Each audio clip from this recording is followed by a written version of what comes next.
So the midterm election is over. It's been a couple of days. So I've been gathering some thoughts. I want to talk about them today. And I do have a few honest questions to liberals, and I like to have them answered, okay? And I'm, coming from, the working class. I have a couple of part-time jobs, right? My wife has a part-time job, and we try to get by. We live week by week. I owe a ton of money to the bank and trying to pay them back, all right? So struggling here financially, like a majority of Americans are. So at least you know where you're coming from. I lean more to the conservative side more than the liberal side. And the reason why is that, I was born and raised in South Korea. I've heard about socialism and communism living in Korea and how evil it was. And you could look at the history and look at all the people that communism has killed.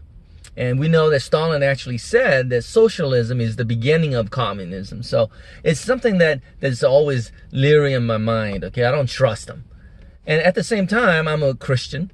I'm a follower of Christ, and I believe in the New Testament. And a lot of times if you read the New Testament, it seems to say, especially Paul's writing, the problem with law, all right, is that it doesn't decrease sin, it actually increases it, all right? So, I mean, here's a good example, listening to Jordan Peterson, all right?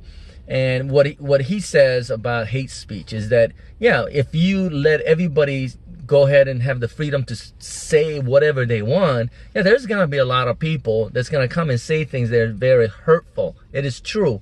However, if you make a law, right, to stop people from doing it, then it won't help. It'll actually make things a lot worse. That's why I am really, my first question to the liberal is, what I heard, Pelosi say this one time, that she said something like, she wants to create a bunch of rules so that it could, I guess, help the society go smoother. It could shape the society, shape the people to act in a certain way, right? So we don't do evil things. So Democrats really think that laws could really change the way people think and behave and all that kind of stuff. I don't think it works, because if you really think about it, and so my first question would be, why do you think that? Why do you think that the law in itself can change people's behavior?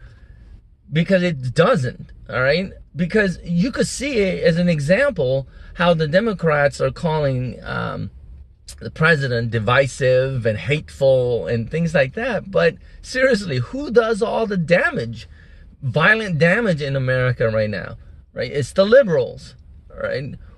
So why, not all, obviously, but a lot of it. You heard about, what's that journalist from Fox News, Tucker, how people were knocking at his door, posting his address, and other conservatives. You hear about the shooting of the politician by the liberal. CNN made a big deal because they got some threats and something like that, but there are literally people getting hurt on the conservative side because the one who is supposed to be spreading love, unity, are trying to make that happen by violence. That's socialism for you. That's communism. Look at history. That's what they do. So I don't understand why liberals are thinking somehow laws could change behaviors. I don't understand that at all. And what is even more interesting is that if you talk to a liberal politician, they say, we want to have gun control, which really isn't a gun control. It's more like people control, right? Changing the behavior, right? Gun control. And somehow they say, if we make a stricter rule, but somehow people will follow it. Right? And that they're going to force people with AR-15 and other weapons, and they will go to their homes and take it away by, policemen or whoever has the authority to take away people's property, and they will do it with bigger guns. See, does that make sense to you? It doesn't make that much sense to me at all. But here's another thing, that the liberals are trying to make laws so that we could follow it, but liberals are encouraging people at the same time to break laws, right? Like illegals having driver's licenses, They're able to go to school here in California. In some places, they're allowed to vote even. All right. We got this caravan of thousands of people coming to America, and they're saying, just let everybody in. Illegal have the right. Everybody has the right. They have the right to sue the government. They're illegal, right? So what they're saying is, if they do not like the policy, the rules, go ahead and break it. But you better obey our rules. If you don't, then we're going to come to your house with bigger guns and take away your property. How does that make sense? All right. I mean, these are just honest questions. Right. The election was a couple of days ago. Democrats got the control of the House, and I like the way the politicians they name it as we control it. We have the power. And control to do what? Right? Is it to make someone like me lives better? I don't think so, because the things that I've been hearing is how now they have the power and they control the House, so they have the power to go after the president. That's what they're saying. So it's just going to get a lot more ugly. A lot more hate is going to come in, and a lot more people are going to be angry. Right? Because people are voting the way they are told to vote, because I guess politicians control people to vote the way they want them to. And if people don't get what they want and they lose, they're going to get violent. And liberals tend to really support the violence, which makes no sense at all, because I thought the liberals are all about love, peace, and unity, and how they said they're for the working people, someone like me. All right. And great. I need help. Go ahead and help me as much as you can. But the way they try to help the working class is by saying, I think it was Obama I believe it was Obama who did it, but I know it was a liberal that said something like, if you own a company that has X amount of numbers, I don't exactly know, then you're gonna have to pay for their benefits and things like that, all the employees' benefits. So what do they do? Well, I think this was in Long Beach. They say if you're a hotel owner and if you have more than 30 workers or something like that, you have to pay for their benefits. So what did the hotels do? If you're a small owner of a smaller hotel, you're not, Hilton or whatever. What they did was they cut the staff to make it go under 30. How does that help the middle class or the working class? Right? You got to think before you make these laws. And then they say if you work full-time, then you have to give these full-time employees, benefits, health insurance and benefits, things like that. So what do companies do? What do? They stop hiring full-time staff. They start hiring people that are part-time. As a Lyft driver, I get to drive all the working class to work because they don't have cars yet. They can't afford it. So I'm driving them around, and I'm doing Lyft so I could pay for my car. I'm driving them around, and they're going, working in warehouses and stuff like that. And they work only less than full time, because they don't get health insurance or anything like that. So they have to have 2 jobs. I met a guy who has 3 different jobs, 3 part-time jobs. So how is this law that you have to give, benefits to your employees if they're working full-time? How does that help the working class? Now we have to go out and get 2 or 3 jobs to get by. Doesn't help at all. Minimum wage is going to go to $15 in California by law. Fine and great. Right? I would like to get $15 an hour. That'd be wonderful and great. However, right, if your hours are cut, how does that help? Right? Or look at it this way. I know Amazon said that they're going to pay everybody $15 an hour, which sounds wonderful and great.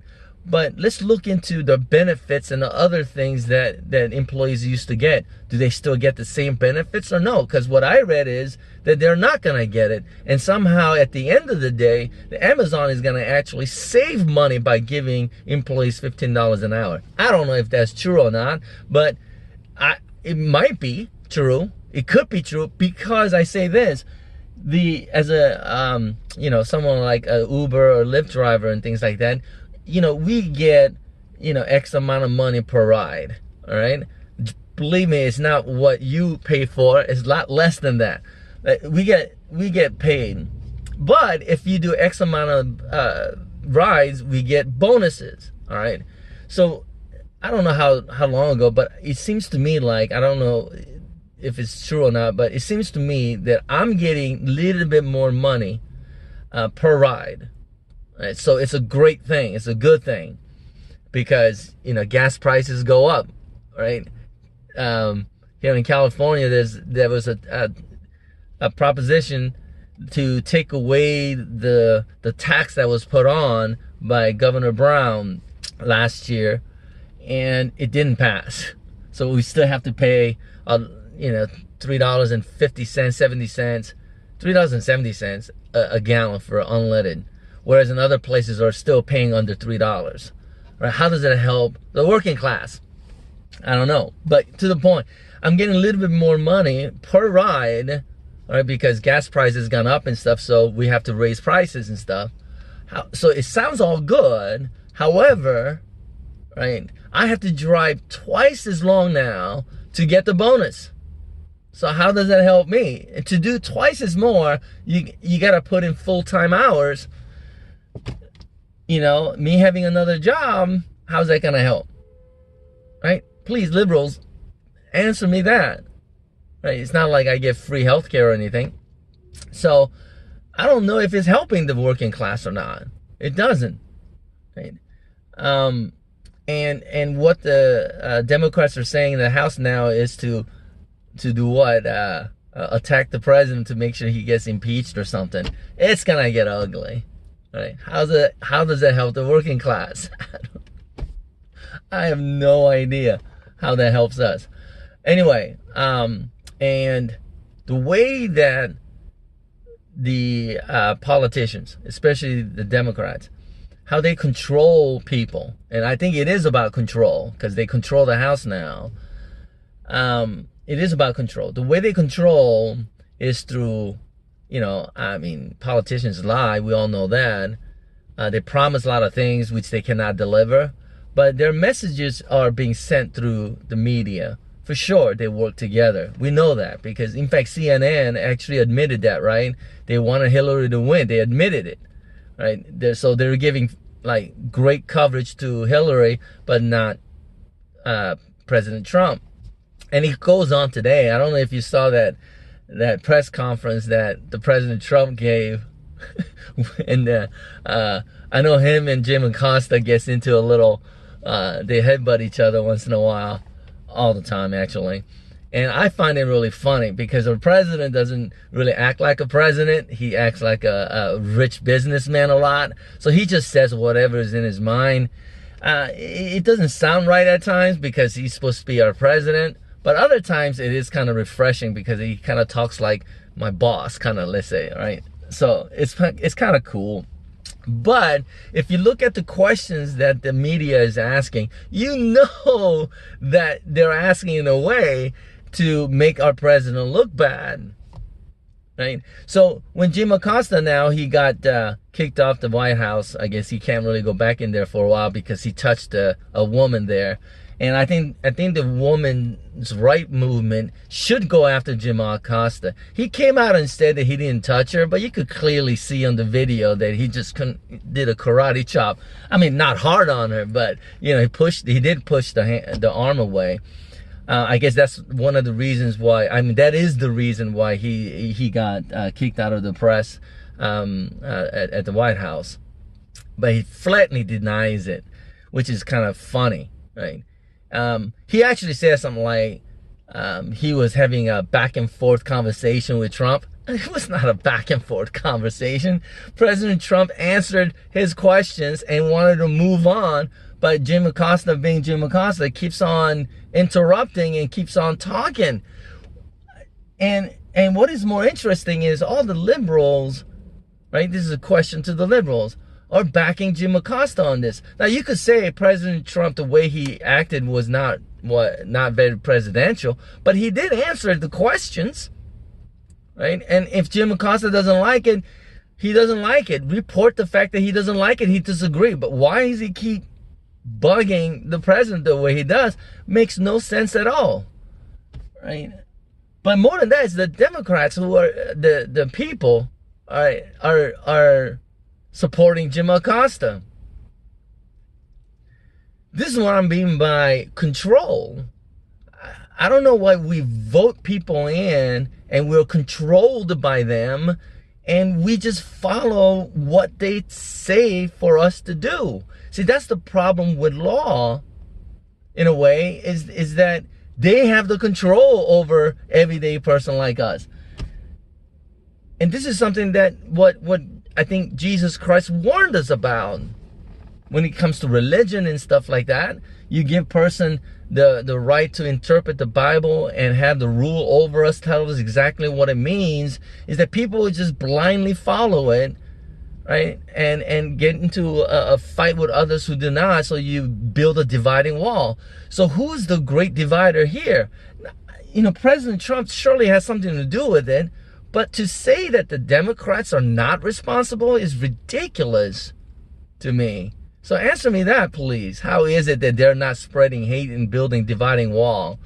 And to say the press is innocent, it's hilarious. I mean, you have to be a full-on NPC to believe that. And to say that something like President Trump is really hostile to the press, the freedom of the press we have in America. Didn't Obama sue somebody, a journalist? Didn't he try to make a law to take away the rights from the press? I remember one thing for sure is that he didn't like the radio shows, because most of the talk shows on the radio are conservative. He didn't like that, so he was gonna make a law that prohibited radio stations to carry right-wing or conservative talk shows unless they also had talk shows that was liberal, right? That's not freedom of press. Right? So it's not Donald Trump, it's all politicians, it's all the press. So I just want to say to the liberals, please answer my question. It's an honest question. I would like to know these answers to these. But I also want to say to the working class, we shouldn't go around thinking that one party is for us, as the Democrat says that they're for the working class, because I don't see it, and blindly vote people in. You know how they say it's important to vote? They say vote your voice. It's not our voice that we're voting. We're voting for their voice, and we need to understand that, I think. Or we should really look into all sides of the politics and figure out what is best for America. And what is best for America, in my opinion, is if the economy is good and we stay busy, we work hard, and we're able to keep the money, right? A lot of the money that we work hard for, why doesn't that make sense? And I know people say, well, what about all these illegal aliens? Well, we could take care of them as well. Why does the government have to do it? Why does the tax dollars have to do it? Because tax dollars, how much of that money is actually going to the people? Not much. So what can we do? With all the illegals that you want them to come to America, here's what you can do. Go meet them, right? Make sure they go through the right channels and sponsor them. Sponsor them. I think that, I don't know exactly how it works, but I did help somebody come to the United States, become citizen. I sponsor one person. I don't make that much money. I qualified. You could do that too, you know. So why not put your money where your mouth is? Is that what the saying goes? Right? Sponsor people if you care so much about them. I think that'll be the best way to do it. Instead of, thinking that government could come out and fix all our problems. No, what they want, I think, is to change our behaviors so that they stay in power. Is it our voice we're voting? I don't think so. Personally, I don't. It's their voice that we're voting for. Right? That's what I think. So let's come up with a better solution than just having the government take working people's money and wasting it with programs that really doesn't work. Because laws don't work. It doesn't change. It just creates violence.